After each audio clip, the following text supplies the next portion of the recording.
Hello everyone. आज हम लोगों का थर्ड लेक्चर है क्लास 11th अकाउंटेंसी का, और हम लोग अपना पहला चैप्टर बेसिक अकाउंटिंग टर्म्स पढ़ रहे थे। उसी को हम लोगों को कंटिन्यू करना है। पर before continuing our third class, सबसे पहले हम लोग जो फर्स्ट 2 क्लासेस में पढ़े हैं उसका एक छोटा सा क्विक रिवीजन कर लेते हैं, सो दैट कि जब आज हम लोग थर्ड क्लास कंटिन्यू करेंगे तो हम लोगों का माइंडसेट एकदम प्रॉपर रहेगा, हम लोग का प्रॉपर रिवीजन के साथ रहेगा। तो देखिए बच्चों, हम आप लोगों के लिए बोर्ड पे पूरा तैयारी करके आए हैं। हम आपको पूरा का पूरा यहाँ पर लिख के दे दिए कि भाई हम लोग को कौन कौन सा डेफिनेशन एक्चुअली अभी पढ़ना है, जिसमें से टिल हम लोग डेफिनेशन नंबर 11 तक कंप्लीट कर चुके हैं। तो पहले ये फर्स्ट 11 हम लोग क्विकली रिवाइज कर लेते हैं एंड फिर उसके बाद हम लोग आगे का चीज पढ़ाई करेंगे। तो चलो बच्चों स्टार्ट करते हैं।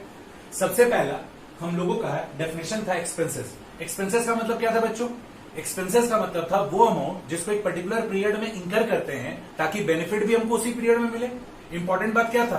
बेनिफिट भी हमको उसी पीरियड में मिले। नेक्स्ट फिर हम लोग ये पढ़े थे कि एक्सपेंसेस 2 टाइप्स का होता है, direct expenses and indirect expenses. Direct expenses का मतलब क्या था? वो सारे का सारा खर्चा जो प्रोडक्शन या परचेज से रिलेटेड हो, वो सारे का सारा खर्चा क्या था? Direct expenses. And what about indirect expenses? इसमें ट्रू इंडियन वाला डेफिनेशन था कि those expenses which are not direct expenses are indirect expenses. फिर हम लोग नेक्स्ट बात किए थे कि एक्सपेंसेस का पेमेंट करना पड़ता है और उस दौरान 2 सिचुएशन अराइज हो जाता है जिसका नाम है outstanding expenses and prepaid expenses. हम लोगों ने आउटस्टैंडिंग एक्सपेंसेस के बारे में क्या पढ़ा था? वो सारे का सारा खर्चा जिसका हमने बेनिफिट ले लिया है पर पेमेंट नहीं किया है, उसको क्या बोलते हैं? Outstanding expenses. And what about prepaid expenses? वो सारे का सारा खर्चा जिसका हमने पेमेंट कर दिया है पर बेनिफिट नहीं मिला है। नेक्स्ट फिर हम लोग पढ़े थे एडवांस वर्सेस प्रीपेड। एडवांस का मतलब क्या था?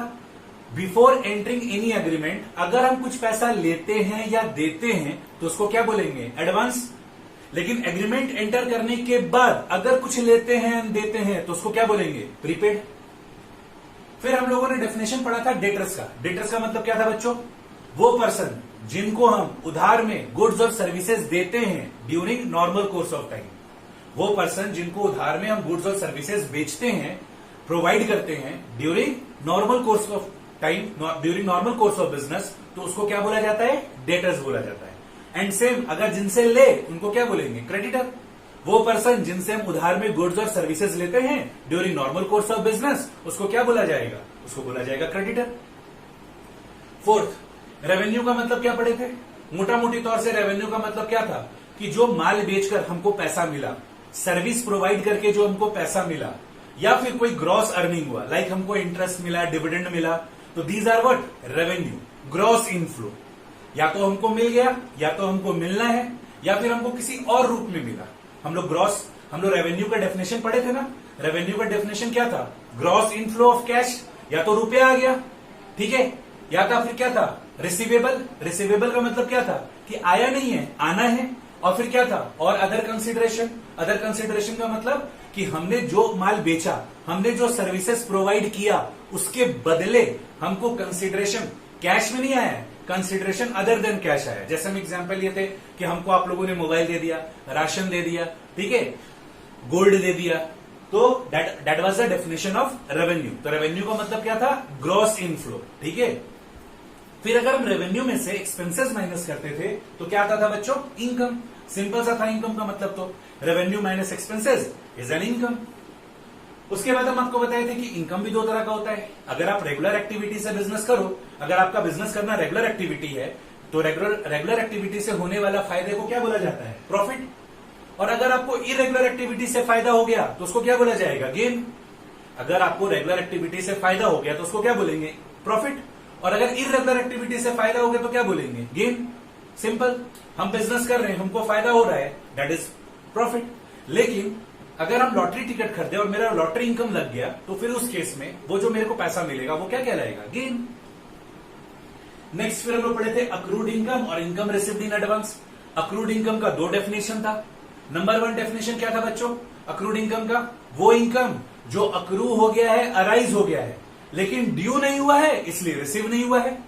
वो इनकम जो अक्रू हो गया है, अराइज हो गया है, लेकिन ड्यू नहीं हुआ है इसलिए रिसीव नहीं हुआ है। बैंक एफडी वाला एग्जांपल, हम लोग बैंक एफडी वाला क्या एग्जांपल लिए थे कि मान लीजिए हमने 1 अप्रैल को एफडी करवाया 1 साल के लिए, ठीक है, और उस केस में मेरे को जो हम जब उस केस में हम इंटरेस्ट के लिए एलिजिबल कब होंगे, हम उस केस में इंटरेस्ट के लिए एलिजिबल होंगे 31 मार्च में, 1 साल के बाद, है कि नहीं। लेकिन देखा जाए फॉर द टाइम बीइंग 1 अप्रैल से लेकर आज तक इतने दिन का तो इंटरेस्ट बना होगा, लेकिन चूंकि ड्यू नहीं हुआ है, क्योंकि एलिजिबल नहीं है। एलिजिबल कब होंगे, ड्यू कब होगा, 31 मार्च को। तो चूंकि आज एलिजिबल नहीं है, आज ड्यू नहीं हुआ है, इसलिए रिसीव नहीं हुआ है। बट द थिंग इज कि 31 मार्च को जब हम एलिजिबल हो जाएंगे, ड्यू हो जाएगा, तो उस दिन या उसके बाद वाले दिन हमको इंटरेस्ट मिल जाएगा। और दूसरा अक्रूड इनकम का क्या डेफिनेशन देखे थे, वही स्टाफ वाला उल्टा एग्जाम्पल लेकर, ठीक है, कि सपोज हमने अपने स्टाफ को 12 महीने खटाया, है कि नहीं, और 11 महीने का सैलरी दिया, तो 1 महीने का जो हमने सैलरी नहीं दिया वो मेरे लिए आउटस्टैंडिंग एक्सपेंसेस था, मेरे स्टाफ के लिए अक्रूड इनकम था। मतलब वो इनकम जो अक्रू हो गया, अराइज हो गया, ड्यू भी हो गया, पर रिसीव नहीं हुआ। और हम आपको क्रक्स में हिंदी में लिखवाए थे कि अक्रूड इनकम का मतलब क्या था, वो इनकम जिसके हम हकदार हैं पर मिला नहीं, वो इनकम जिसके हम हकदार हैं पर मिला नहीं। और इनकम रिसीव्ड इन एडवांस क्या था, वो इनकम जिसके हम हकदार नहीं लेकिन हमको पहले मिल गया। जैसे भाई स्टाफ वाला एग्जांपल ले लो, हम आपको बोले थे कि हम अपने स्टाफ को 12 महीने खटाए, लेकिन वो हमसे 15 महीने का सैलरी ले लिया, तो वो 3 महीने का जो सैलरी हमने एक्स्ट्रा दिया वो मेरे लिए प्रीपेड एक्सपेंसेस था, पर मेरे स्टाफ के लिए क्या था, इनकम रिसीव्ड इन एडवांस। उसके बाद बच्चों हमने पॉइंट नंबर 6 कैपिटल का डेफिनेशन पढ़ाया था कि अगर हम बिजनेस में जो भी फंड लगाते हैं, जो भी हम पैसा लगाते हैं, उसको क्या बोला जाता है, कैपिटल। हम अपने बिजनेस में जो भी पैसा लगाएंगे, या तो बिजनेस स्टार्ट होने के बाद, जब हम अपने बिजनेस को स्टार्ट किए, at the start of the business हम अपने बिजनेस में जो पैसा लगाए वो कैपिटल कहलाएगा। और ड्यूरिंग द ईयर अगर मेरे बिजनेस को और पैसे की जरूरत पड़ा और हम अपने बिजनेस में और फंड डाले, तो उसको भी क्या बोला जाएगा, कैपिटल ही बोला जाएगा। तो कैपिटल का सरल शब्दों में मतलब क्या था कि अगर आप अपने बिजनेस में पैसा डालते हो, फंड डालते हो, तो उसको क्या बोला जाता है, कैपिटल बोला जाता है कि नहीं। या तो बिजनेस स्टार्ट किए हैं, स्टार्टिंग में कर डाल दिए तो भी कैपिटल है, और ड्यूरिंग द ईयर जब बिजनेस चला रहे हैं, लगा हमको कि नहीं बिजनेस को और पैसे की जरूरत है, हम अपने पास से बिजनेस में और पैसा डालेंगे और फंड डालेंगे, तो वो भी क्या कहलाएगा, कैपिटल ही कहलाएगा। नेक्स्ट हम लोग पॉइंट नंबर 7 इन्वेस्टमेंट पढ़े थे बच्चों। आज हम आप लोग को इन्वेस्टमेंट का और थोड़ा ब्रॉडर मीनिंग बताएंगे, ठीक है। लास्ट क्लास में चूंकि अक्रूड इनकम का हम लोग का बहुत हैवी डिस्कशन हो गया था, ठीक है, इसलिए हम इन शॉर्ट इन ब्रीफ आपको बताए थे। आज हम आपको इन्वेस्टमेंट और स्टॉक इसके बारे में थोड़ा और डिटेल में बताएंगे, लेकिन फर्दर मूव ऑन करते हम लोग पहले लास्ट क्लास में क्या पढ़े थे उसके बारे में डिस्कस करते हैं। हमने आपको क्या बताया था कि अगर मेरे पास फालतू पैसा पड़ा हुआ है, फालतू पैसा मतलब वो पैसा जो मेरे बिजनेस को रिक्वायर्ड नहीं है, फालतू पैसा पड़ा हुआ है, तब हम अगर उस पैसे को अपने बिजनेस के बाहर अगर हम लगा देते हैं तो उसको हम लोग क्या बोलते हैं, इन्वेस्टमेंट। वही एग्जांपल एफडी वाला लिए थे कि मेरे पास पैसा फालतू पड़ा हुआ है, बिजनेस में कोई यूज नहीं है, तो हम बैंक में एफडी करवा दिए, म्यूचुअल फंड में पैसा लगा दिए, तो that is called as what, investment. तो इन्वेस्टमेंट में दो बात था, एक कि आपके पास फालतू पैसा पड़ा हुआ है, दैट इज सरप्लस मनी, और उस पैसे का आपके बिजनेस को जरूरत नहीं है, उस पैसे का आपके बिजनेस को जरूरत नहीं है, तभी हम इन्वेस्टमेंट किए। आप हमेशा याद रखना, हम इन्वेस्टमेंट कब करते हैं, जब उस पैसे का मेरे को जरूरत नहीं होता है, मेरे को उस पैसे का जरूरत नहीं है, मेरा पैसा वो फालतू पड़ा हुआ है, तो हम क्या करेंगे, इन्वेस्ट कर देंगे, दैट इज इन्वेस्टमेंट। स्टॉक का मतलब सरल शब्दों में बताए थे, the goods in which organisation deal is called stock. जैसे हम एग्जांपल लिए थे, मोबाइल शॉप वाला मोबाइल बेचेगा तो उसके लिए वो स्टॉक है ना। इलेक्ट्रॉनिक्स दुकान वाला रेफ्रिजरेटर, एसी ये सब बेचेगा तो ये उसके लिए क्या है, स्टॉक है। नेक्स्ट ड्राइंग्स बताए थे, ड्राइंग्स का मतलब पेंटिंग वेंटिंग नहीं है, हालांकि ड्राइंग्स और पेंटिंग में फर्क होता है। अगर आप पेंसिल से स्केच करते हो दैट इज ड्राइंग्स, और उस पर पेंट लगा देते हो तो that is painting. But the thing is कि कॉमर्स में ड्राइंग्स का डिफरेंट मीनिंग था। हम ड्राइंग्स का मतलब क्या था कि अगर मेरा कोई पर्सनल नीड है तो हम अपने बिजनेस से या तो कैश निकालेंगे या तो हम अपने बिजनेस से गुड्स निकालेंगे। जैसे हम एग्जांपल लेते हैं, सपोज मेरा ग्रोसरी शॉप है, मेरा पर्सनल नीड है, हमको कपड़ा खरीदना है, ठीक है, हमको अपने लिए कपड़ा खरीदना है, हमको अपने घर पे एसी लगाना है, बिजनेस के लिए नहीं, अपना पर्सनल बात कर रहे हैं कि हमको अपने लिए कपड़ा खरीदना है, मेरे घर पे हमको एसी लगाना है, मेरे को पर्सनली कोई व्हीकल खरीदना है, मेरा पर्सनल नीड है, और उस नीड को मीट करने के लिए हम अपने बिजनेस से कैश निकालते हैं, तो उसको हम क्या बोलेंगे, ड्राइंग्स। इतना ही नहीं, जैसा कि हम बोले आपको कि हम लोगों का ग्रोसरी शॉप है, तो सपोज मेरे घर में राशन तो चाहिए, तो अगर हम ग्रोसरी डीलर है, मेरे घर में राशन चाहिए, तो हम उस ग्रोसरी को अपने बिजनेस से विड्रॉ करेंगे अपने पर्सनल नीड के लिए, तो उसको भी क्या बोलेंगे, ड्राइंग्स। तो बच्चों हम अभी अगेन फिर वही बात बोल रहे हैं, क्लास 12 जाते जाते आपके दिमाग में बैठ जाएगा कि ड्राइंग्स का मतलब केवल ड्राइंग्स इन कैश होता है, लेकिन आप अपने दिमाग में रखोगे ड्रॉइंग्स का मतलब केवल ड्रॉइंग्स इन कैश ही नहीं होता है, ड्रॉइंग्स इन गुड्स भी होता है। ठीक है, तो अगर अपने पर्सनल नीड के लिए अपने बिजनेस से ओनर अगर कैश या गुड्स विड्रॉ करता है तो उसको ड्रॉइंग्स बोलते हैं। बीइंग एन ओनर, अगर हम अपने बिजनेस से पर्सनल नीड के लिए कैश या गुड्स विड्रॉ करते हैं तो उसको क्या बोलते हैं? ड्रॉइंग्स बोलते हैं। फिर बैड डेट क्या था? It is a loss, the amount which become irrecoverable from debtor. हमने डेटर को उधार में तो माल दिया, लेकिन उसने मुझे पैसा नहीं दिया, तो that becomes what? Bad debt. Next, discount. हम आपको बताए थे डिस्काउंट बोलकर कोई शब्द ही नहीं होता है, एक्चुअली होता है ट्रेड डिस्काउंट और कैश डिस्काउंट। और लोग अपने कन्वीनियंसी के हिसाब से जैसा उनको कंफर्टेबल फील करे वो ट्रेड डिस्काउंट को भी शॉर्टकट में डिस्काउंट बोल देते हैं और कैश डिस्काउंट को भी डिस्काउंट बोल देते हैं। एग्जैक्ट वर्ड होता है ट्रेड डिस्काउंट और कैश डिस्काउंट। तो ट्रेड डिस्काउंट का मतलब क्या बताए थे कि अगर हम अपने प्रोडक्ट को प्रमोट करना चाहते हैं, हम अपने सर्विसेज को प्रमोट करना चाहते हैं, तो विदाउट इम्पोजिंग एनी कंडीशन अगर हम कोई डिस्काउंट ऑफर कर रहे हैं तो उसको बोलेंगे ट्रेड डिस्काउंट। अगर हम अपने प्रोडक्ट को प्रमोट करना चाह रहे हैं, हम अपने सर्विसेज को प्रमोट करना चाह रहे हैं, तो without imposing any condition, main बात यही है, विदाउट इम्पोजिंग एनी कंडीशन अगर हम कोई डिस्काउंट ऑफर कर रहे हैं तो that is what? Trade discount. Next, what about cash discount? ये प्योरली कंडीशनल होता है। एक्चुअली ये क्या होता है? ये एक तरह का वेपन होता है जो हम अपने कस्टमर के ऊपर अप्लाई करते हैं कि समय से पहले पहले हमको पैसा दे दो। ठीक है, अगर समय से पहले पहले पैसा दे दोगे तो हम आपको क्या करेंगे? कुछ पैसे का डिस्काउंट देंगे।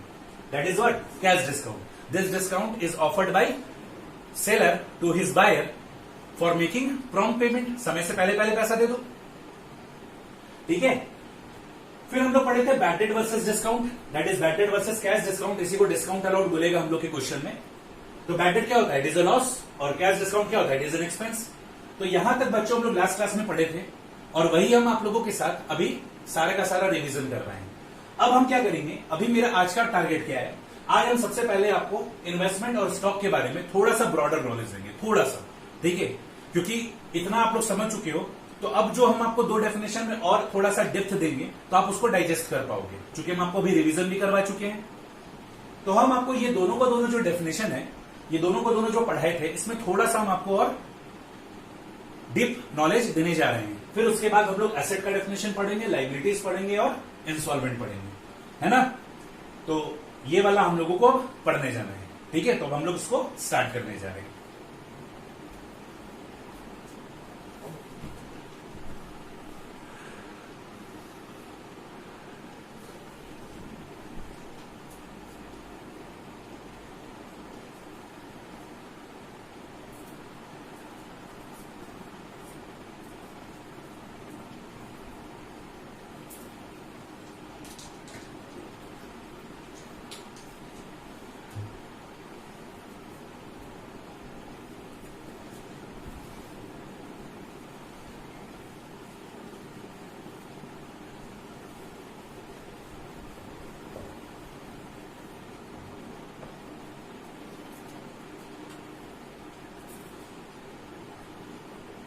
इन्वेस्टमेंट।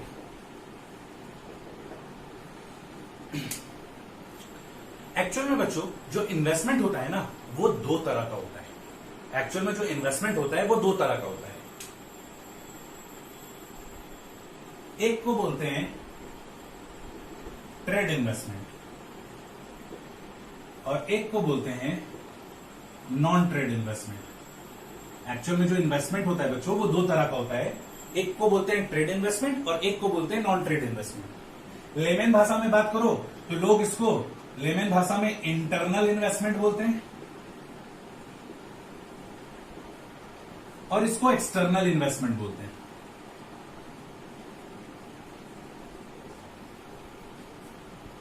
लेमन भाषा में हम लोग को लेमन भाषा नहीं बोलना है, हम लोगों को तो टेक्निकल भाषा बोलना है, लेकिन चीजों को हम आपको बता रहे हैं कि लोग इसको और किस भाषा में बोलते हैं। तो इन्वेस्टमेंट एक्चुअली दो तरह का होता है बच्चों, एक होता है ट्रेड इन्वेस्टमेंट और एक होता है non trade investment. Trade investment को इंटरनल इन्वेस्टमेंट भी बोला जाता है और नॉन ट्रेड इन्वेस्टमेंट को हम लोग एक्सटर्नल इन्वेस्टमेंट भी बोलते हैं ना। अब अगर हम लोग बात करें ट्रेड इन्वेस्टमेंट का मतलब क्या होता है, ठीक है, इसका मतलब क्या होता है? Any surplus fund invested in group business are called trade investment. Any surplus fund invested in grow business are called trade investment. इसको कॉपी करिए, फिर हम आपको समझाते हैं अच्छे से इसका मतलब क्या है।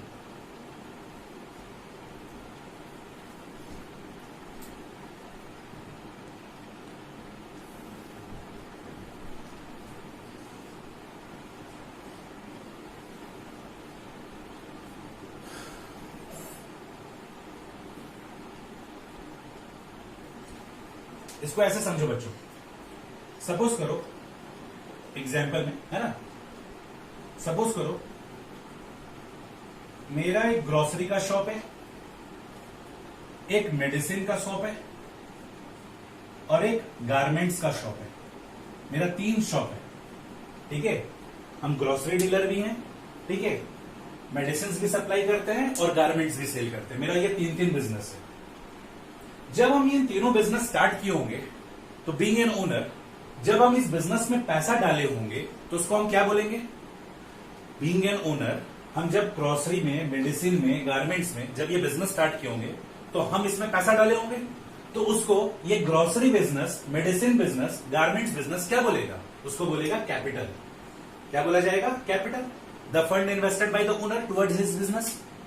The fund invested bye owner towards his business. तो देखा जाए ये मेरा बिजनेस है, हम ये तीनों के तीनों बिजनेस में अपना पैसा डाले। तो जब हम ये तीनों के तीनों बिजनेस में अपना पैसा डाले तो इसको हम क्या बोलेंगे? कैपिटल। इसको ग्रोसरी, मेडिसिन, गारमेंट्स क्या बोलेगा? कैपिटल। नेक्स्ट, अब देखा जाए तो सारे का सारा ये जो तीनों का तीनों बिजनेस है आज के डेट में अच्छा बिजनेस है, ठीक है, अच्छा खासा तीनों का तीनों बिजनेस चलता है, ठीक है। राशन पानी, दवाई, लोग राशन 2 रोटी कम खाते हैं लेकिन दवाई आजकल ज्यादा खाते हैं, तो ये भी है, और गारमेंट्स ये भी नीड है। तो देखा जाए ये मोस्ट एसेंशियल आइटम वगैरह में आता है। मेरा ये तीनों बिजनेस अच्छा खासा चल रहा है, बहुत अच्छा चल रहा है, ठीक है। अब मेरा मन क्या किया ना कि हम सोचे ना कि चलो एक और मेडिसिन, मेरा मन क्या कि हम एक और नया तरह का बिजनेस स्टार्ट करते हैं। मेरा ऑलरेडी 3 बिजनेस चल रहा है, ग्रोसरी का, मेडिसिन का, गारमेंट्स का, ये 3 बिजनेस मेरा बहुत अच्छा खासा चल रहा है। अब हम सोचे ना कि चलो एक और बिजनेस स्टार्ट करते हैं, ठीक है। अब हम सोचे ना कि एक नया बिजनेस स्टार्ट करते हैं इलेक्ट्रॉनिक्स आइटम का, ठीक है। चूंकि अभी गर्मी का समय आ रहा है, ठीक है, तो हम लोग क्या करेंगे? एसी, कूलर, टीवी, ये सब इसमें डील किया करेंगे, ठीक है। तो ऑलरेडी हम 3 बिजनेस कर रहे हैं, ग्रोसरी, मेडिसिन और गारमेंट्स, और हम एक चौथा बिजनेस स्टार्ट करने जा रहे हैं इलेक्ट्रॉनिक आइटम का, ठीक है। अब होगा क्या कि ग्रोसरी और मेडिसिन और गारमेंट में हमने तो अपना पैसा लगा दिया और उसको क्या बोला जा रहा है? कैपिटल। अब चूंकि मेरा ये तीनों बिजनेस फ्लरिश कर गया, तभी तो हम चौथा बिजनेस स्टार्ट किए। ये तीनों का तीनों बिजनेस मेरा चल पड़ा, ठीक है, इसलिए हम क्या किए? हम अपना चौथा बिजनेस स्टार्ट किए। चलो हम एक इलेक्ट्रॉनिक्स का बिजनेस स्टार्ट करते हैं। तो होता क्या है कि ये तीनों का तीनों बिजनेस मेरा बहुत अच्छा खासा चल रहा है और ये तीनों के तीनों बिजनेस में ना कुछ सरप्लस पैसा पड़ा हुआ है, ठीक है। तीनों के तीनों बिजनेस में कुछ सरप्लस पैसा पड़ा हुआ है। तो वो सरप्लस पैसा क्या करते हैं? यहां से और यहां से, ग्रोसरी शॉप से, मेडिसिन से और गारमेंट से, ये तीनों से सरप्लस पैसा निकालते हैं और उस पैसे को इलेक्ट्रॉनिक्स आइटम में डाल देते हैं। तो पता है इसको क्या बोला जाएगा? Trade investment. ये चारों का चारों धंधा, चारों का चारों बिजनेस मेरा है। जब ये चारों का चारों बिजनेस मेरा है तो अगर एक बिजनेस का सरप्लस पैसा हम दूसरे बिजनेस में अगर डाल देते हैं तो उसी को बोला जाता है trade investment. Any surplus fund invested in group business, this 4 business will be called age group business. ये मेरा बिजनेस है, चारों का मालिक हम है, तो ये क्या कहलाएगा? Group business. तो ये ग्रुप बिजनेस है, तो ग्रोसरी का सरप्लस पैसा यहां डाल दिए, मेडिसिन का सरप्लस पैसा यहां डाल दिए और गारमेंट्स का सरप्लस पैसा यहां डाल दिए।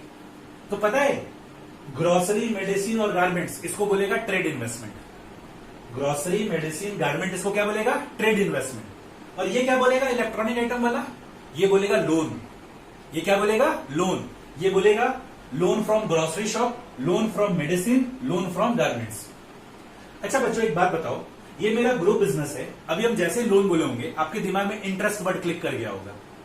जरूरी है क्या कि हम जो लोन देंगे वो इंटरेस्ट वाला ही लोन होगा? क्या मार्केट में इंटरेस्ट फ्री लोन नहीं होता है? क्या एक लोग दूसरे लोगों को इंटरेस्ट फ्री लोन नहीं देते हैं? देते हैं। ये तो मेरा ही ग्रुप बिजनेस है। तो यहां पर क्या होगा? ये अपना सरप्लस पैसा इसको दे देगा और ये इसको क्या बोलेगा? Loan, and that will be interest free loan. Interest free loan बोला जा सकता है, ठीक है। हो सकता है इंटरेस्ट वाला लोन भी हो सकता है कि grocery shop, medicine shop, garments shop, चूंकि मेरा है, लेकिन हम इस इलेक्ट्रॉनिक्स बिजनेस से 5% इंटरेस्ट चार्ज करेंगे। ठीक है, तो इसके लिए क्या लाएगा, इन्वेस्टमेंट में आने वाला इनकम, और इसके लिए क्या होगा, लोन पे करने वाला ब्याज। अभी ज्यादा परेशान होने की जरूरत नहीं है। अभी आप ऐसा समझो कि रियल लाइफ में ऐसा होता है, ठीक है, कि इंटरेस्ट फ्री लोन वगैरह सर्कुलेट होता है, और वो आप लोगों को भी पता है। ठीक है, होता ही है। क्या आपके रिलेटिव्स जब आपको उधार देते हैं, या फिर आप अपने रिलेटिव्स को उधार देते हैं, तो जनरली लोग क्या ब्याज लेते हैं? क्या इंटरेस्ट फ्री काम होता है कि नहीं होता है? तो ये मेरा ग्रुप ही बिजनेस है, यहां हम लोग इंटरेस्ट फ्री काम कर रहे हैं। ग्रोसरी के पास जो सरप्लस पैसा था, मेडिसिन के पास जो सरप्लस पैसा था, गारमेंट्स के पास जो सरप्लस पैसा था, वो तीनों को तीनों सरप्लस पैसा यहां डाल दिया गया। और ये लोग क्या बोलेगा उसको, ट्रेड इन्वेस्टमेंट, और ये क्या बोलेगा, इलेक्ट्रॉनिक आइटम, उसको लोन। तो that is the meaning of trade investment. This is internal investment. अंदर का पैसा अंदर ही रहेगा, अंदर का पैसा अंदर ही रहेगा। इन चारों बिजनेस में जब हम पैसा डाले होंगे तो उसको कैपिटल बोले होंगे, लेकिन जब ये तीनों को तीनों मेरा बिजनेस अपना सरप्लस पैसा इलेक्ट्रॉनिक्स वाले बिजनेस को पैसा दिया, तो उसको क्या बोला गया, ट्रेड इन्वेस्टमेंट। और उसी पैसे को ये जो लेने वाला इलेक्ट्रॉनिक आइटम है वो क्या बोल रहा है, लोन। देने वाला बोल रहा है ट्रेड इन्वेस्टमेंट, और लेने वाला क्या बोल रहा है, लोन। और हम तो चारों के ओनर है, हम चारों में जब पैसा दिए होंगे, जब पैसा लगाए होंगे, तो हम उसको क्या बोलेंगे, कैपिटल। ठीक है बच्चों, तो this is the meaning of trade investment, कि अपने ही ग्रुप बिजनेस में पैसा लगाना। तो यहां से जो सरप्लस पैसा आया उसको यहां लगा दिया गया, तो ये तीनों उसको बोलेगा ट्रेड इन्वेस्टमेंट, और इलेक्ट्रॉनिक्स आइटम उसको बोलेगा लोन। ठीक है, नेक्स्ट बात करते हैं नॉन ट्रेड इन्वेस्टमेंट। बच्चों, जो हम एक्चुअली आपको इन्वेस्टमेंट का मतलब पढ़ाए थे, अगर क्वेश्चन साइलेंट हो ना, तो यही नॉन ट्रेड इन्वेस्टमेंट माना जाता है। आप लोगों ने जो लास्ट क्लास में इन्वेस्टमेंट पढ़ा था, और जो आज हमने आपको रिवाइज करवाया है ना, वो इसी के बारे में बोला जाता है। अगर क्वेश्चन साइलेंट है तो that investment is treated as non trade investment. ठीक है, अगर क्वेश्चन साइलेंट है, if question is silent, then जो इन्वेस्टमेंट होता है, then investment is non trade investment, non trade investment. ठीक है, ये मान लिया जाता है कि हम लोग नॉन ट्रेड इन्वेस्टमेंट के बारे में बात कर रहे हैं। तो नॉन ट्रेड इन्वेस्टमेंट क्या होता है, वही definition, any surplus fund invested outside the business, any surplus fund invested outside the business is called non-trade investment। तो अगर क्वेश्चन साइलेंट रहता है तो हम लोग जिस इन्वेस्टमेंट के बारे में बात करते हैं वो नॉन ट्रेड इन्वेस्टमेंट ही होता है। तो this is the real meaning of investment बच्चों। ये भी होता है, ये भी होता है, ट्रेड इन्वेस्टमेंट भी होता है, नॉन ट्रेड इन्वेस्टमेंट भी होता है। अच्छा बच्चों, एक चीज याद रखना, हम आपको जो कुछ भी डेफिनेशन पढ़ा रहे हैं वो क्लास 11 के पॉइंट ऑफ व्यू से पढ़ा रहे हैं। फिर क्लास 12 में इन्हीं सब डेफिनेशंस में कुछ रिफाइनमेंट आ जाएगा। ठीक है, जैसे जैसे आपका लेवल बढ़ता चला जाएगा, जैसे जैसे आप स्टेजेस क्रॉस करते चलोगे, आपका जो डेफिनेशन का स्टैंडर्ड है वो बढ़ता चला जाएगा। ठीक है, तो अभी हम आपको जो बता रहे हैं ये परफेक्ट डेफिनेशन है फॉर क्लास 11। जब क्लास 12 में ये दो चीज आपको दिखेगा तो वहां पर हम इसके बारे में और वैल्यू एडिशन करेंगे। ठीक है, तो समय के साथ इस पे वैल्यू एडिशन होता चला जाएगा। तो दैट्स इट। इन्वेस्टमेंट दो तरह का होता है, trade investment, non trade investment. अगर हम केवल इन्वेस्टमेंट बोलते हैं तो उसका मतलब नॉन ट्रेड इन्वेस्टमेंट होता है, और ट्रेड इन्वेस्टमेंट का मतलब होता है कि अगर हम अपने ही ग्रुप बिजनेस में सरप्लस पैसा लगाते हैं। तो मेरा ऑलरेडी 3 बिजनेस था, हम चौथा बिजनेस स्टार्ट कर रहे थे, ये तीनों के तीनों ग्रुप बिजनेस में, ये तीनों के तीनों बिजनेस में फालतू का पैसा पड़ा हुआ था, वो फालतू का पैसा हम इलेक्ट्रॉनिक आइटम में लगा दिए। ठीक है, तो ये ग्रोसरी, मेडिसिन और गारमेंट, इसको क्या बोलेगा, ट्रेड इन्वेस्टमेंट, और इलेक्ट्रॉनिक आइटम्स को क्या बोलेगा, लोन। That's it. ये है ट्रेड इन्वेस्टमेंट, ये है नॉन ट्रेड इन्वेस्टमेंट। इसको जल्दी से कॉपी कर लो। ठीक है, और फिर हम लोग क्या बोलते हैं, नेक्स्ट स्टॉक के बारे में थोड़ा डील करेंगे।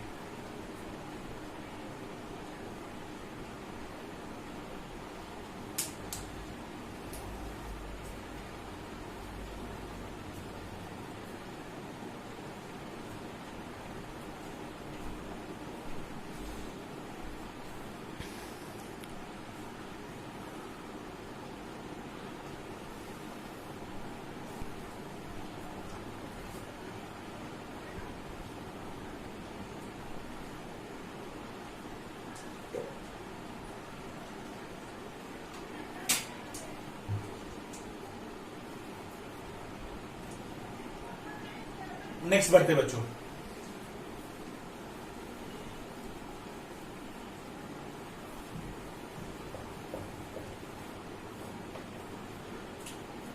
आप लोग एक वर्ड पाओगे अपने बुक में, इन्वेंट्री। ठीक है, इन्वेंट्री और स्टॉक में थोड़ा सा डिफरेंस होता है। क्या डिफरेंस होता है देखो, आपको ऐसे समझ में आ जाएगा। इन्वेंट्री में 4 चीज होता है।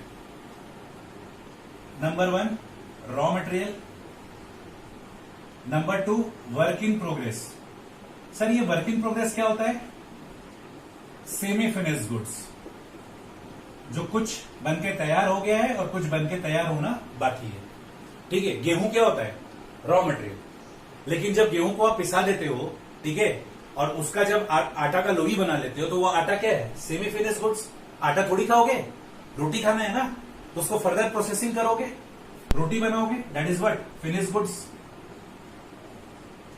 एंड चौथा होता है स्टॉक इन ट्रेड। इसी के बारे में बताए थे, the goods in which organisation deals.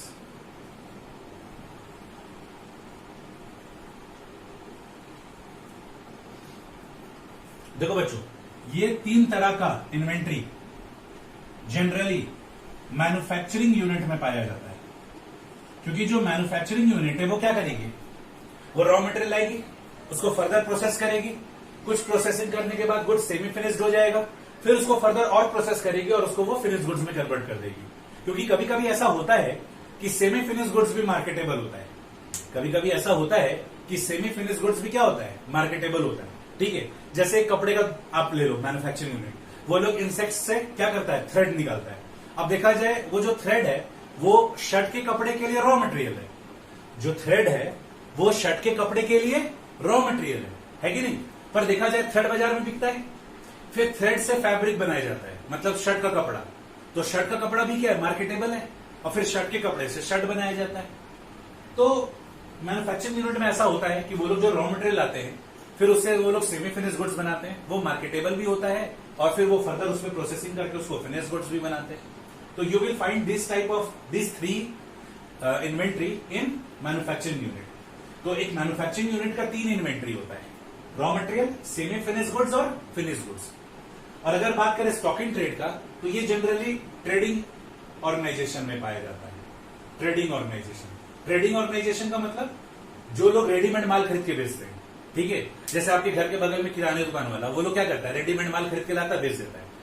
आप गए कि हमको एक फेयर एंड हैंडसम चाहिए, तो वो क्या करेगा? फेयर एंड हैंडसम बना के थोड़ी आपको देगा, उसके पास readymade fair and handsome available है, वो आपको प्रोवाइड कर देगा। आप बोलोगे नहीं हमको फेयर एंड लवली चाहिए, आपको वो फेयर एंड लवली दे देगा, दैट इज रेडीमेड गुड्स। तो स्टॉक इन ट्रेड का मतलब होता है readymade goods. Stock in trade, जो ट्रेड के लायक हो, दैट इज रेडीमेड गुड्स। तो ये होता है रेडीमेड गुड्स ट्रेडिंग ऑर्गेनाइजेशन में। लेकिन मैन्युफैक्चरिंग ऑर्गेनाइजेशन में आप क्या पाओगे? Raw material, semi finish goods और फिनिश गुड्स। ठीक है, तो इन्वेंट्री का मतलब एक्चुअल में ये 4 होता है। इन्वेंट्री में ये 4 चीज आता है, raw material, semi finish goods and stock in trade. इसको कॉपी कर लीजिए।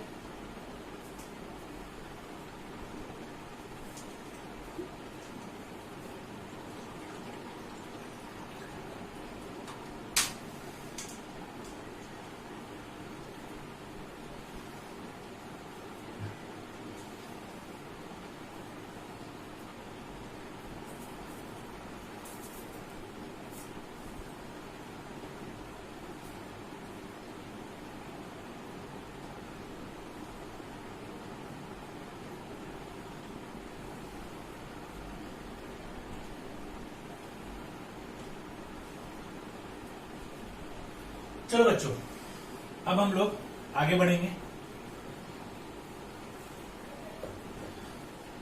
अभी तक जो था वो तो लास्ट 2 क्लास के बारे में ही था। फर्दर जो वैल्यू एडिशन हुआ वो लास्ट 2 क्लास का ही था। अब हम लोग आज एक नया क्या बोले टर्म स्टार्ट करने जा रहे हैं, है ना? तो फर्स्ट क्लास में हम लोग 3 टर्म किए थे और सेकंड क्लास में हम लोग 8 टर्म किए थे। टोटल 11 टर्म हो चुका था। अब 12th टर्म लिखोगे एसेट्स।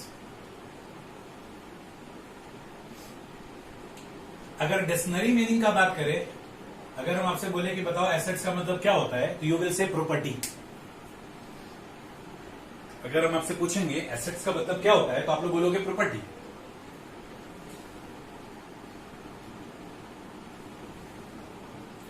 इसको कॉपी कर लो बच्चों।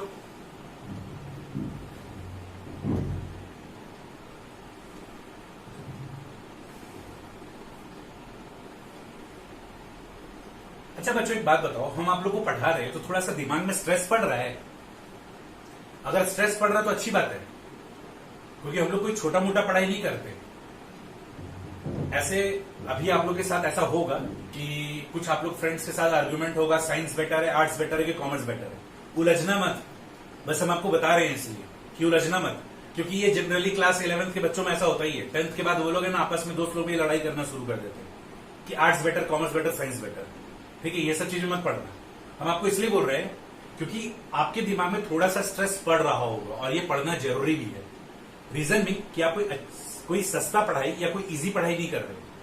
हम आप लोगों को फर्स्ट क्लास में पढ़े थे कि साइंस स्ट्रीम अगर आप ऑप्ट करते हो तो वो 10th के बाद कंटिन्यूशन होता है। अगर आप आर्ट्स स्ट्रीम ऑप्ट करते हो तो वो 10th के बाद कंटिन्यूशन होता है, उसमें हिस्ट्री, सिविक्स, ज्योग्राफी ये सब पढ़ना रहता है।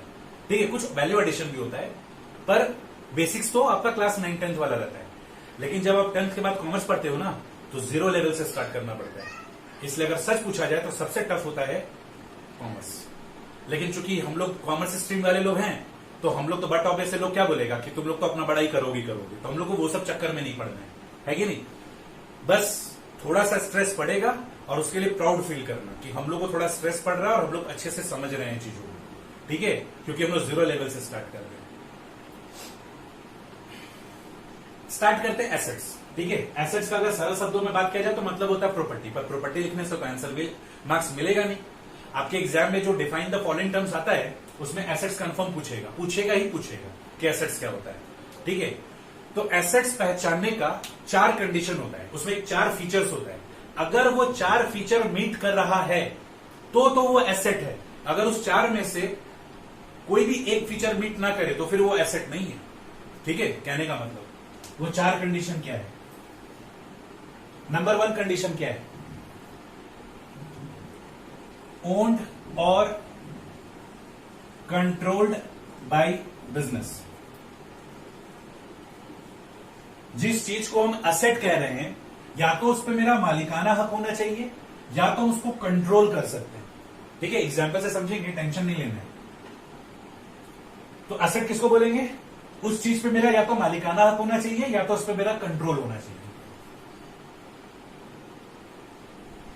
प्रोवाइड्स फ्यूचर इकोनॉमिक बेनिफिट, हम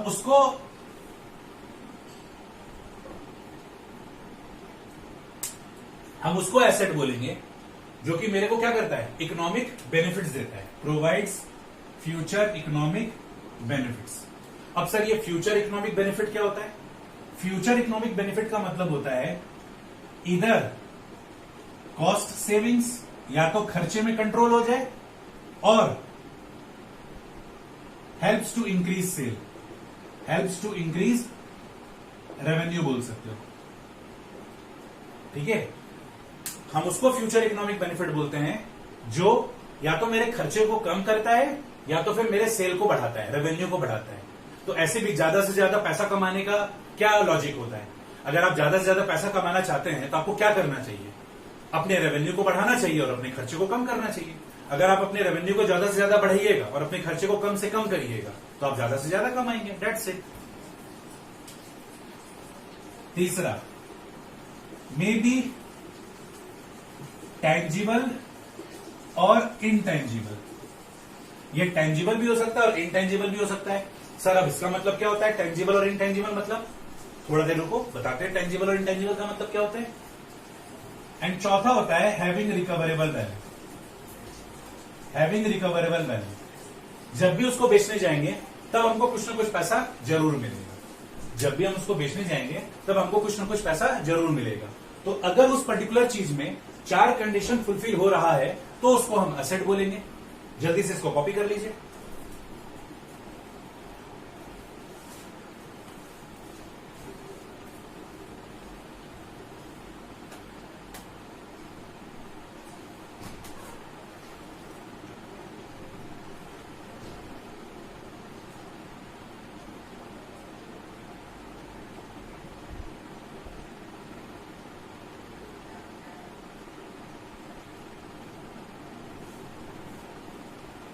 तो बच्चों, कैसे आप पहचानोगे कोई चीज एसेट है? तो उसमें 4 चीज देखोगे। या तो आपका उसमें मालिकाना हक होना चाहिए या तो आप उस चीज को कंट्रोल कर सकते हो। आपको वो फ्यूचर में इकोनॉमिक बेनिफिट दे। कैसे बेनिफिट दे? या तो आपके खर्चे को कम करे या तो आपके रेवेन्यू को बढ़ाए। वो टेंजिबल भी हो सकता है और इनटेंजिबल भी हो सकता है। ये एक अभी रहस्य है जिसको अभी तुरंत हम लोग सुलझाएंगे। और having recoverable value, recoverable value का मतलब जब बेचेंगे तो उससे कुछ ना कुछ पैसा हमको जरूर रियलाइज होगा। नेक्स्ट, और अच्छे से समझने के लिए हम आपको सबसे पहले बताते हैं टाइप्स ऑफ एसेट्स, फिर हम एग्जांपल लेके आपको समझाएंगे तो और अच्छे से समझ में आएगा। तो अगर हम आपसे पूछे टाइप्स ऑफ एसेट्स, एसेट्स कितने टाइप्स का होता है, तो आप बोलोगे there are two types of assets. There are two types of assets. There are two types of assets. Definition में ही लिखा हुआ है, डेफिनेशन में ही लिखा हुआ है टू टाइप्स ऑफ एसेट्स। पता है कौन कौन सा है? Number 1 tangible assets, number 2 intangible assets. Number 1 tangible assets, number 2 intangible assets. Copy कर लो बच्चों।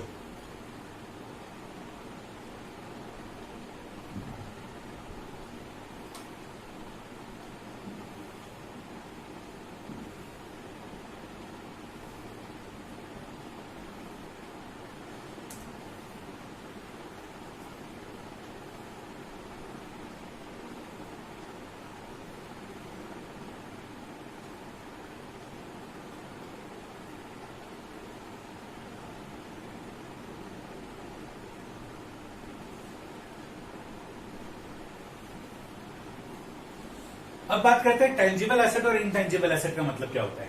टेंजिबल एसेट का मतलब क्या होता है? Those assets which is having physical existence, those assets which is having physical existence and can be seen or touched। वो asset जिसका physically अस्तित्व होता है, जिसको देख सकते हैं, जिसको छू सकते हैं।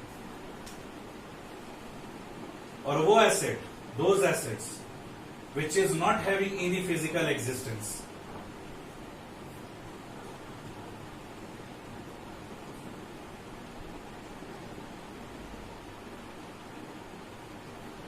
and can't be seen or touched, इसको क्या बोलेंगे? Are called tangible asset. और ये क्या होगा? Are called intangible assets. बच्चों एसेट्स दो ही तरह का होता है, टेंजिबल एसेट्स और इनटेंजिबल एसेट्स। तो इसको कॉपी कर लीजिए, फिर समझाते हैं।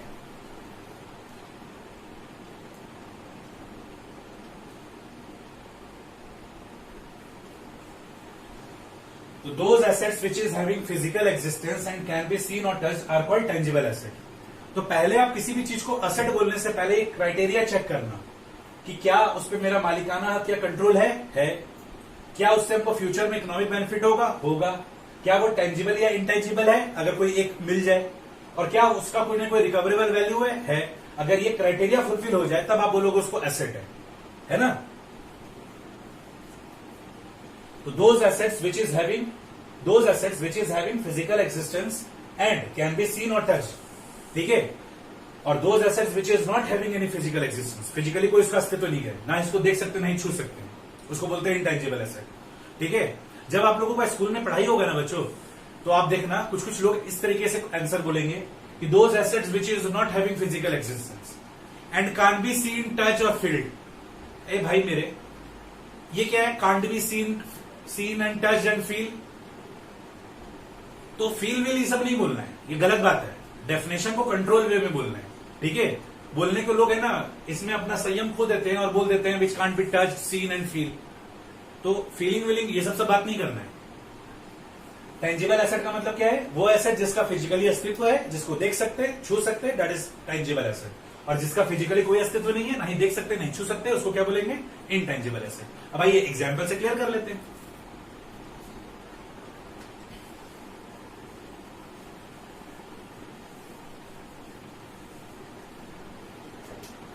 टेंजिबल एसेट के नीचे समझना बच्चों।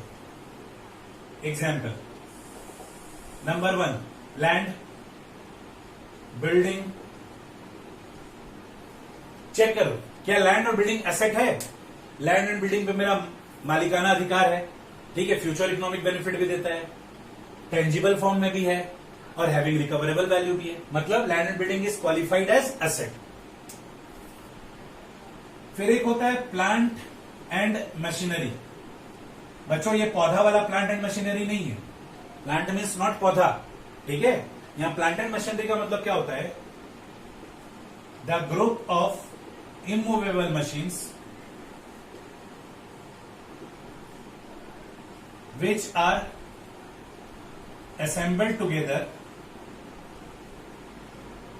and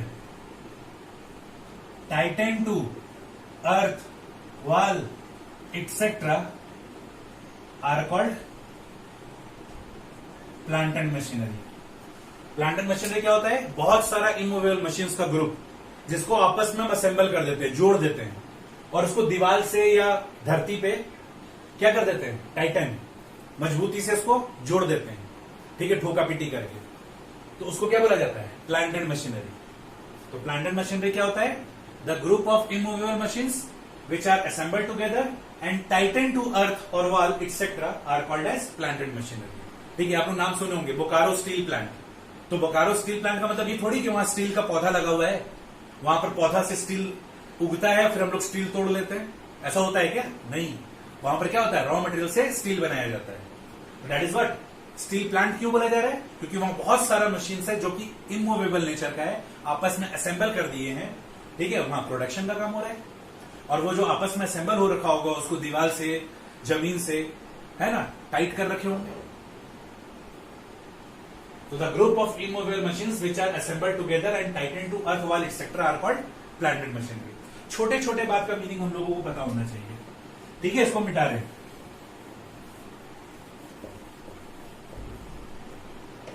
नेक्स्ट और एग्जांपल ले लेते हैं। Furniture, fixtures and fittings. Furniture, fixtures and fittings. Furniture तो समझ ही रहे हो आप लोग, बेंच, टेबल, है ना, कुर्सी, टेबल, ये सब क्या होता है? चेयर, टेबल, ये सब फर्नीचर में आ गया, जो आप लोग देखते हो, है ना। डाइनिंग टेबल हो गया, फर्नीचर हो गया, स्कूल का बेंचेस हो गया, these are what? Furniture. Fixtures मतलब क्या होता है? फिक्सचर्स का मतलब होता है दीवार में लगने वाला इक्विपमेंट। जैसे जो वॉल फैन होता है, जो दीवार में पंखा लगाते हैं, या साइड वॉल फैन होता है, ये किसमें आता है? फिक्सचर्स में। एयर कंडीशनर फिक्सचर्स में आता है। एयर कंडीशनर किसमें आता है? फिक्सचर्स में आता है, ठीक है। तो फर्नीचर में आपका क्या आ जाएगा? चेयर, टेबल, ये सब आ जाएगा। और फिक्सचर्स में क्या आ जाएगा? जो दीवार में इक्विपमेंट वगैरह लगा रहता है, ये जो लाइट पॉइंट्स वगैरह होता है जिसमें तुम लोग CFL लगाते हो, ठीक है, बल्ब लगाते हो, दिस इज व्हाट? फिक्सचर्स। और फर्नीचर तो हो गया चेयर, टेबल। तो दीवार वाला जो लाइट पॉइंट्स वगैरह हो गया, AC हो गया, ठीक है, वॉल फैन हो गया, साइड वॉल फैन हो गया, ये सब क्या कहलाएगा? फिक्सचर्स कहलाएगा। What about fittings? ये देख रहे हो बोर्ड, ये बोर्ड दीवार में फिक्स किया हुआ है, दिस इज फिटिंग्स। ये जो बोर्ड है देखा जाए तो ये नॉन इलेक्ट्रॉनिक इक्विपमेंट है। इलेक्ट्रॉनिक इक्विपमेंट दीवार में अगर चिपका रखे हो तो दैट इज फिक्सचर्स, और नॉन इलेक्ट्रॉनिक का बात करेंगे तो क्या आएगा? फिटिंग्स, ठीक है। ये जो तुम्हारा बोर्ड है ये क्या कहलाएगा? फिटिंग्स। इन शॉर्ट इन तीनों को एक जैसा ट्रीट किया जाता है। मतलब तुम्हारे घर पे जितना भी चेयर, टेबल, सोफा सेट, ठीक है, AC, पंखा, ये सब लगा रखे हो, ठीक है, दीवार में जो यादगार पेंटिंग्स वगैरह लगा रखे हो, this all are covered under what? Furniture, fixtures and fittings. Copy कर दो। इसके अलावा क्या होता है? Motor vehicle. एक बिजनेस हाउस में डिलीवरी वैन होता है तो उसमें क्या होता है? मोटर व्हीकल, ठीक है, जिसमें माल वगैरह डिलीवर किया जाता है। फिर उसके बाद आप क्या बोल सकते हो? आप बोल सकते हो अदर टाइप का इक्विपमेंट्स लाइक ऑफिस इक्विपमेंट्स, ठीक है। ये ऑफिस इक्विपमेंट्स में क्या क्या चीज आ जाएगा? कंप्यूटर, लैपटॉप, प्रिंटर, ठीक है, स्कैनर एक्सेट्रा, ये सब चीज इसमें कवर्ड हो जाएगा। These are what? Office equipment. तो दीज आर व्हाट? एसेट। कौन सा एसेट? Tangible asset. और क्या आ जाएगा? इन्वेंट्री। इन्वेंट्री भी क्या है? एसेट है। डेटर्स, डेटर्स भी क्या है? एसेट है। कैश बैलेंस, बैंक बैलेंस, ये सब क्या है बच्चों? सब एसेट है। और चेक कर लो क्या ये एसेट का डेफिनेशन में कवर हो रहा है कि नहीं हो रहा है, वो 4 कंडीशन को मीट कर रहा है कि नहीं कर रहा है। देखो तीसरा कंडीशन तो लिखवाए थे मे बी टेंजिबल और इनटेंजिबल, तो टेंजिबल में तो आ गया, बात खत्म। अब बाकी 3 चेक कर लो। बाकी 3 क्या था? या तो मालिकाना हक होना चाहिए या तो कंट्रोल होना चाहिए। अब जैसे देखा जाए डेटर, डेटर क्या था? वो पर्सन जिनको हम उधार में गुड्स और सर्विसेज दिए during normal course of business. अब उसमें मेरा मालिकाना हक नहीं है, हम किसी डेटर को थोड़ी गुलाम बना के रख सकते हैं, पर उस पर मेरा कंट्रोल है। अगर हम उसको उधार में माल बेचे हैं तो हम उसको बोलेंगे हक से कि मेरा पैसा दीजिए, तो मेरा उस पर मालिकाना हक नहीं है लेकिन कंट्रोल है कि नहीं? तो these are the few examples. इन सब से आपको फ्यूचर इकोनॉमिक बेनिफिट होता है, सबका कुछ ना कुछ रिकवरेबल वैल्यू है। जब ना कुछ बेचोगे कुछ ना कुछ पैसा जरूर मिलेगा। जनरल टर्म्स में बात किया जा रहा है ना? तो these are the examples of tangible asset. Next, अब हम लोग बात करते हैं इनटेंजिबल एसेट के एग्जांपल का। आप राइट साइड में इनटेंजिबल एसेट लिखा था, अब इसका एग्जांपल डिस्कस करते हैं। ठीक है, आप लोग के लेवल में हम 4 एग्जांपल डिस्कस करेंगे, 6-7 होता है, फिर समय के साथ साथ धीरे धीरे बताएंगे। 3-4 एग्जांपल ऐसा क्यों जो कि ज्यादा फेमस है। Number 1 is goodwill. गुडविल क्या होता है? गुडविल बिजनेस का वो रेपुटेशन है जो ये इंश्योर करता है कि पुराने ग्राहक तो आएंगे, नए ग्राहक भी आएंगे। ठीक है, गुडविल क्या होता है? गुडविल का मतलब होता है सरल शब्दों में रेपुटेशन। और वो रेपुटेशन क्या होता है? रेपुटेशन ये इंश्योर करता है कि पुराने ग्राहक तो आएंगे, साथ में वो नए ग्राहक को लेकर आएंगे। तो ग्राहक के आने का मतलब क्या है? कमाई का आना। ग्राहक के आने का मतलब क्या है? कमाई आना। जिसका जितना अच्छा गुडविल उसका उतना डिमांड, है कि नहीं? तो गुडविल क्या होता है? गुडविल होता है reputation of business which ensures old customers, which ensures old customers comes along with new customers. It enhance profitability of the business. Business के profitability को ये बढ़ाता है ना? दूसरा पेटेंट, तीसरा कॉपीराइट, चौथा trademark. These are the reputed example, these are the famous example.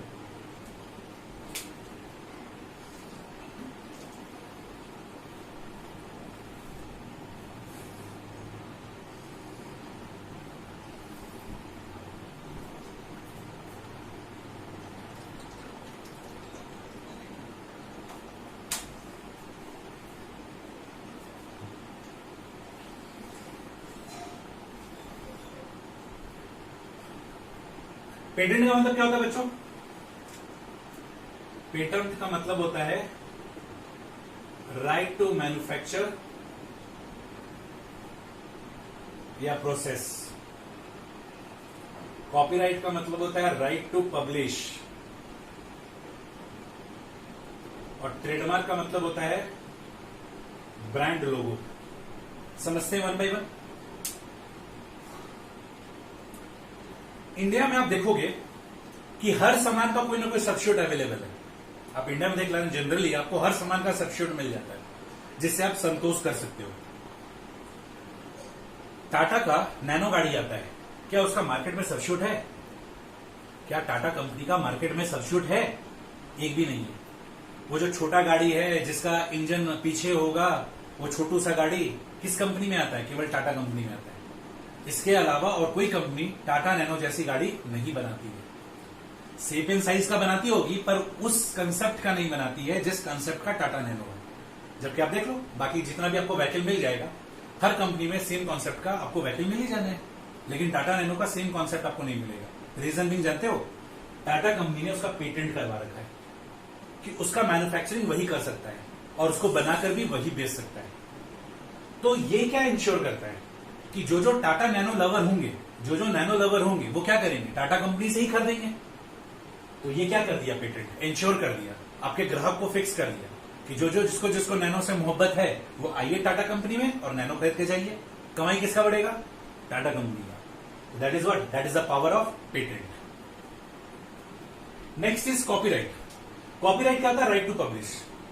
बच्चों अभी हाल फिलहाल में मैंने इनकम टैक्स और जीएसटी पे एक बुक लिखा है, मतलब ई filing of income tax and GST, कि इनकम टैक्स कैसे भरे, जीएसटी कैसे भरे. ठीक है, उसका हमने किताब लिखा है. वो किताब अभी कोरोना वायरस की वजह से, लॉकडाउन की वजह से अभी पब्लिश नहीं हो रहा है, पर वो सारे का सारा काम रेडी है और वो किताब पब्लिश होने वाला है. तो उस किताब को लिखा किसने? मैंने. ठीक है, मेरा नाम आप लोग जानते ही हो, राजेश सावरिया. ठीक है, तो मैंने वो किताब लिखा है और वो किताब मैंने क्या किया, एक पब्लिशिंग कंपनी को दे दिया. ठीक है, और पब्लिशिंग कंपनी को क्या बोला कि ये किताब मेरा है लेकिन तुम छाप सकते हो, और छापो, छाप कर बेचो. ठीक है, और पर कॉपी से हमको 5 रुपए या 10 रुपए करके दे देना. अगर वो साल भर में सपोज अगर वो 10 लाख कॉपी बेचता है तो 5 रुपए के हिसाब से 50 लाख रुपए हमको मिलेगा. अभी मिल नहीं रहा है और ना ही 10 लाख कॉपी बिक रहा है. हम आपको एग्जाम्पल लिए, जब एग्जाम्पल लेंगे तो स्टैंडर्ड एग्जाम्पल लेंगे ना. अब हम आपको बोलेंगे 100 कॉपी बिक रहा है तो मेरा भी इज्जत का फालूदा होगा. अच्छा बात करते हैं हम लोग. तो अच्छा बात क्या की है कि सपोज मेरा 10 लाख कॉपी बिक रहा है, एक कॉपी का 5 रुपया मिलेगा तो 50 लाख रुपया मिलेगा, है कि नहीं. तो देखा जाए कॉपीराइट क्या होता है कि मैंने उस बुक का क्या करवा लिया, कॉपीराइट करवा लिया, कि उस किताब पे अधिकार मेरा है, और फिर वो अधिकार मैंने एक पब्लिशिंग कंपनी को दिया कि ये लीजिए, राइट टू पब्लिश, कि आप इस किताब को छाप सकते हैं. ये किताब के मालिक आप नहीं हो, मालिक तो हम हैं, लिखा मैंने है, लेकिन इसका मैं आपको अधिकार दे रहा हूं छापने का, और छाप के बेचो. जितना कॉपीज बेचोगे उतना कॉपी का हमको पर कॉपी XYZ अमाउंट चाहिए. That is what copyright. तो कॉपीराइट क्या है? Intangible asset. Copyright, patent, goodwill, इस सबका कोई फिजिकली अस्तित्व तो होता नहीं है. ठीक है, कोई फिजिकल एक्जिस्टेंस तो होता ही नहीं, ना ही कोई देख सकता है, ना ही कोई छू सकता है. तो copyright is what, intangible asset. Same trademark. आप लोग का favourite Kurkure, Maggi, you will find के रैपर्स के बगल पीछे में FSSAI करके इस तरीके से लिखा हुआ रहता है. That is what trademark. ये ट्रेडमार्क इंश्योर करता है कि हाँ आप इसको खा सकते हो. ठीक है, आप मस्टर्ड ऑयल के पैकेट में देखना, जनरली आपको इस तरह का मार्का पाएगा, ISI. ठीक है, दिस इज व्हाट ट्रेडमार्क. हम लोगों के इंश्योर्ड का भी एक है, देखो C4. हम लोग के इंश्योर्ड जब आप आओगे तो आप लोग पाओगे इस तरीके का हम लोगों का ट्रेडमार्क है. ये हम लोगों का ट्रेडमार्क है. ठीक है, मतलब ये ब्रांड लोगो है कि अगर जैसे आप लोग नहीं होता है कि कोई भी प्रोडक्ट में सामान खरीदने का तो उसका लोगो देखकर पहचानते कि हाँ ये ओरिजिनल चीज है कि डुप्लीकेट चीज है. तो दैट इज व्हाट ट्रेडमार्क, जो ये इंश्योर करता है कि हाँ ये प्रोडक्ट ओरिजिनल है. तो वो ब्रांडेड चीज में जब ट्रेडमार्क लगा हुआ रहता है तो वो चीज उतना तेजी से बिकता है कि नहीं. तो वो जो ट्रेडमार्क है that is also what intangible asset. तो आज हम लोग क्या पढ़े, एसेट का मीनिंग और टाइप्स ऑफ एसेट. ठीक है, और टेंजिबल एसेट का बहुत सारे एग्जांपल देखे और इनटेंजिबल एसेट का बहुत सारे एग्जांपल देखे. इसको कॉपी कर लीजिए.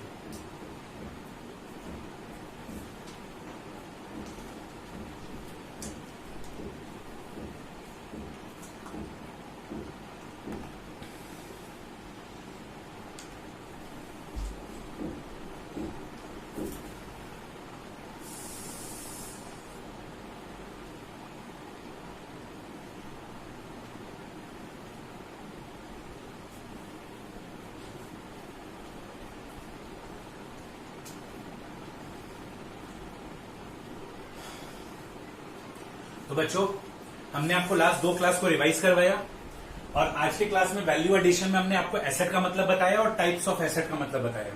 ठीक है, लेकिन अभी एसेट खत्म नहीं हुआ है, एसेट अभी 50% हुआ है, अभी 50% और बाकी है. ठीक है, ये जो टेंजिबल एसेट और इनटेंजिबल एसेट आपने पढ़ा ना, ये फर्दर 5 पार्ट्स में क्लासिफाई हो जाता है. ये जो टेंजिबल एसेट और इनटेंजिबल एसेट आपने पढ़ा, ये फर्दर 5 पार्ट्स में क्लासिफाई हो जाता है. तो हम लोग क्लासिफिकेशन ऑफ एसेट्स, लाइबिलिटीज और इंसॉल्वेंट, ये 3 चीज नेक्स्ट क्लास में करेंगे. आज आप लोग इसको प्रॉपरली रिवाइज कर लेना. ठीक है, फिर हम लोग इसके बाकी चीज नेक्स्ट क्लास में करेंगे. आज के लिए इतना ही. Thank you everyone.